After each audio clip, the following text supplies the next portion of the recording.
Welcome to Jayanthi's kitchen. ನಾನಿವತ್ತು ಅಣ್ಣೆ ಸೊಪ್ಪಿಂದ masala gravy ಮಾಡ್ತಾಯಿದ್ದೀನಿ. ಹೇಗೆ ಮಾಡೋದು ಅಂತ ನೋಡೋಣ. ಇದಂತೂ ಚಪಾತಿಗಂತೂ ತುಂಬಾ ರುಚಿಯಾಗಿರುತ್ತೆ. ನಾನು ಇದನ್ನು ಸಣ್ಣಗೆ ಕಟ್ ಮಾಡಿಕೊಂಡು ನೀಟಾಗಿ ತೊಳೆದಿಟ್ಕೊಂಡಿದ್ದೀನಿ.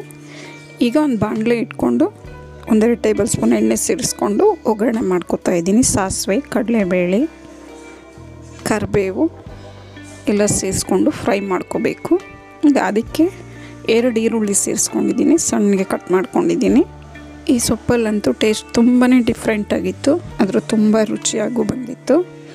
ಈರುಳ್ಳಿನೂ ಚೆನ್ನಾಗಿ ಫ್ರೈ ಆಗಿದೆ. ಈಗ ಇದಕ್ಕೆ ಒಂದು ಟೊಮೊಟೊ ಸೇರಿಸ್ಕೊಳ್ಳೋಣ. ಒಂದು 4 ಟೊಮೊಟೊ ತೊಗೊಂಡಿದ್ದೀನಿ, ಚಿಕ್ಕದಾಗಿರೋದು. ದಪ್ಪ ಟೊಮೊಟೊ ಆದರೆ 2 ಟೊಮೊಟೊ ಸಾಕಾಗುತ್ತೆ. ಈ ಟೊಮೊಟೊನೂ ಚೆನ್ನಾಗಿ ಫ್ರೈ ಮಾಡ್ಕೋಬೇಕು. ಕೊತ್ತಂಬರಿ ಸೊಪ್ಪು 2 ಟೇಬಲ್ ಸ್ಪೂನಷ್ಟು ಸೇರಿಸ್ಕೊಂಡಿದ್ದೀನಿ. ಈ ಟೊಮೊಟೊ ಚೆನ್ನಾಗಿ ಮೆಲ್ಟ್ ಆಗೋವರೆಗೂ ಚೆನ್ನಾಗಿ ಫ್ರೈ ಮಾಡ್ಕೋಬೇಕು. ಈಗ ಈ ಟೊಮೊಟೊ ಫ್ರೈ ಆಗ್ತಾ ಇದ್ದಾಗೆ ಪುಡಿಗಳನ್ನ ಸೇರಿಸ್ಕೊಳ್ಳೋಣ.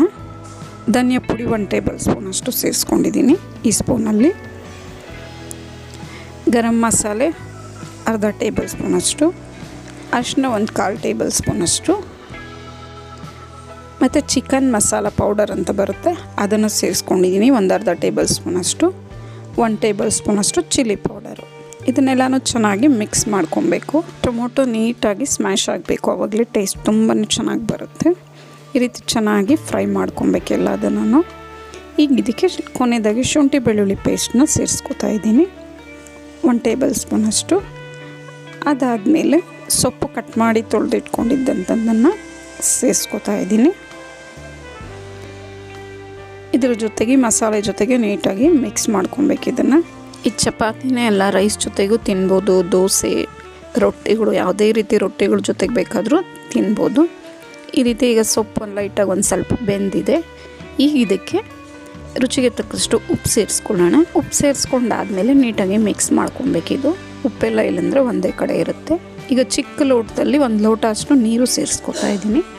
ಯಾಕಂದರೆ ಸೊಪ್ಪೆಲ್ಲ ನೀಟಾಗಿ ಬೇಯೋದಕ್ಕಾಗಿ ಒಂದು ಸ್ವಲ್ಪ ಗ್ರೇವಿ ಥರ ಬರುತ್ತೆ, ಅದರಿಂದ ನೀರು ಸೇರಿಸ್ಕೋಬೇಕು. ಇಲ್ಲಾಂದರೆ ಪಲ್ಯ ಥರ ಆಗುತ್ತೆ. ಈ ನೀರು ಸೇರಿಸ್ಕೊಂಡು ಇದನ್ನು ಒಂದು ಪ್ಲೇಟಿಂದ ಮುಚ್ಚಿಟ್ರೆ ಒಂದು 10 ನಿಮಿಷದಲ್ಲಿ ಇದು ರೆಡಿ ಆಗುತ್ತೆ.